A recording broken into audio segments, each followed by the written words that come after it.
Hello everyone, it's GigaBeef here, and today we're looking at how impactful the ammo stat changes to 7.62 by 51 NATO actually are, and why I believe we might finally have a reason to choose this over 7.62 PS before we get access to M80. The affected rounds are TCW and BCP, two cartridges at the lower end of the spectrum sitting just below M80 itself. This is interesting because with M80 at high level traders these days, TCW and BCP were really the only choices we had left. Specifically, TCW has had a damage buff from 67 to 87, but a penetration nerf from 34 to 30. BCP's damage has been nerfed to 83 from 88, but its pen has jumped from 31 to 35, which is a big deal. The first outcome of this is there is no real reason to use TCW at all anymore. Previously it had less damage but more pen than BCP, but with these shifts BCP is now better for pen and only slightly less on damage. Although it's more expensive, it is still cheap in the grand scheme of things, and TCW only has marginally better accuracy and recoil stats, but at this low tier in the ammo progression, this impact is very small. What we really want to know is, how does the new BCP compare to the old TCW, as this represents the best round that we can access without using M80. Starting with class 3 armor just to cover them off, and the one in question that we're thinking about is the Dr. Disrespect, as it is technically the best for protection in this class. The old TCW round was a 90% 2-shot kill and a 10% 3-shot. This 3-shot chance comes from an unlucky outcome. With 34 pen, TCW did have a penetration chance of 95% against class 3, which meant that it 2-shot in the vast majority of cases. But the chance of not getting those 2 penetrating hits is roughly 10%. This is the scenario where the first shot pens and the second doesn't, or the first shot doesn't pen and the second does, or neither pen at all. Because the overall damage of a pen and a non-pen together was not high enough to kill before due to TCW's low damage of 67, one extra shot was needed in those unlikely scenarios, hence the 3-hit time to kill sometimes. On this metric, TCW has actually been improved, as despite the pen decrease, what was lacking was damage, so to boost it to 87 actually makes TCW more consistent against class 3 than it used to be. With 57 damage and 35 pen, 7.62 by 39 PS, which is really the ammo that we need to beat here, has nearly identical characteristics to the old TCW cartridge, which is mainly why I stopped recommending early wipe 7.62 by 51. It again requires 2 penetrating hits, so occasionally needs 3 shots, even for a class 3, but naturally you can use a wider range of weapons and the recoil is lower in general for these guns. Now, as you might imagine, BCP never had this issue even when it only had 31 pen, because the damage was enough that 1 penetrating hit and 1 non-penetrating hit delivered enough flesh and blunt damage that the second shot would basically always kill no matter what.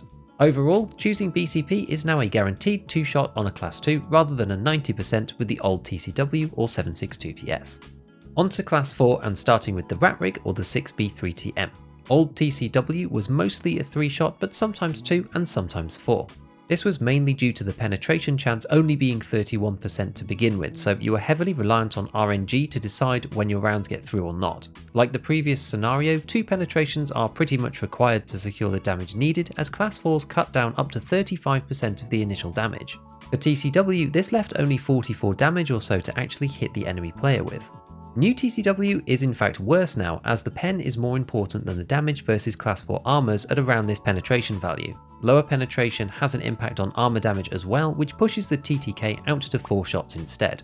The new values for BCP though, which is what we really care about, is now an improvement. Although it is still overwhelmingly likely to be a 3-shot kill, the balance of probability actually shifts slightly in favour of a lucky 2-shot at around 20% of the time instead. This is where we see the benefit of both high damage and decent pen values, starting at a still relatively low 38% chance to defeat the armor, but the damage partly makes up for it. Compared to 7.62 PS again, this is a 3 and 4 shot, so BCP is showing some improvements now against the budget class 4 armors here, which is good news. It needs a reason to exist and not be surpassed by this extremely cheap and easily available bullet. Moving to the other end of class 4 with the Trooper, old TCW had a very wide variety of possible time to kills, primarily between 2 and 5 shots. Now we are most likely to have a TTK of shot 4 and shot 7 specifically, which is a really weird result.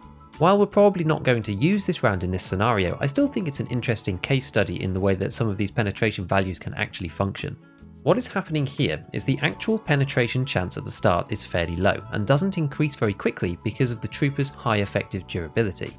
To actually secure a kill, you can either have 2 penetrations or 1 penetration and 3 blunt damage hits. The first scenario is quite unlikely, and the second scenario can obviously only happen on shot 4 because of the 85 thorax HP breakpoint. This 33% chance on shot 4 itself represents getting 1 single penetration across the previous shots somewhere, whether that's on shot 1, 2, 3 or 4, and the rest not getting through. After this point, the chance drops again because shots 5 and 6 account for the scenarios where you had very specifically 4 hits that didn't pen and the final shot that did, and that's the one for shot 5, or 5 hits that didn't pen and then the final shot that did, which was shot 6. The remaining chance ends up on shot 7, because this is what happens when you have no penetrations at all across all the rounds, but you end up dying to blunt damage anyway. So here is where BCP starts to look pretty good, relatively speaking. This manages to retain an overwhelmingly likely 3-shot on a trooper despite the increased durability, with the extra damage really doing the work to pull in the TTK. Again, BCP outperforms PS here too. While the most likely outcome is a 3-shot, there is a nasty tail here of 4, 5 and 6-shot kills that aren't all that unlikely. This is sometimes what makes PS feel quite inconsistent against something with higher damage, but again it comes down to how you're using each cartridge. It's very hard in the early stages of progression to get 7.62 NATO in a controllable state where putting multiple rounds on target in full auto is even possible. Finally, on the ammo stats, let's have a quick look at Class 5. Using the Korund for argument's sake as one of the lower durability versions, old TCW used to range around shots 5, 6 and 7 due to the relatively low armor damage and the low chance to penetrate until the armor was broken up a bit. With new BCP, this has moved in by 1 shot to 4, 5 and 6, which isn't really that great, and it just goes to show how important the armor damage stat can be. On M80 for example, this is 66%, which compared to 42% on new BCP and just having greater pen in general gives it a very consistent time to kill of 3 shots instead. PS had a very consistent 5-shot kill against Class 5 Korunds because its damage is lower, but the armor damage is actually pretty good at 52%, and with 35 pen it eventually chips through. The moral of the story is, don't expect BCP to suddenly win you a bunch of firefights against higher gear players. It's no replacement for M80, but versus the standard Class 4 equipped person, it can now be used a bit better, especially in a slightly longer range scenario. With 83 damage, you can also black out any limb at a decent distance. Let's not forget this is nearly 20% of a PMC's health pool in one shot. So now that we have some early ammo buffed for 7.62 NATO, what are we going to pair with it? We can swing back to the RFB of course, which has been waiting on the sidelines for us to swoop back in, and now it's cheaper than ever. Despite getting moved to Skier 3 for cash purchase, still at 55k, the 2x gas analyzer barter at Skier 2 has meant that the weapon is even cheaper than it used to be, and as such is an incredible steal, typically purchasable somewhere between 30 and 40,000 rubles. The lowest recoil version possible is 109, so just get whatever suppressor is the cheapest and pick a budget foregrip to go with it. Optics wise, this is a bit trickier now as the good variable scopes are so expensive these days. An L-can usually works out nicely, but it can be a little bit costly for a budget run.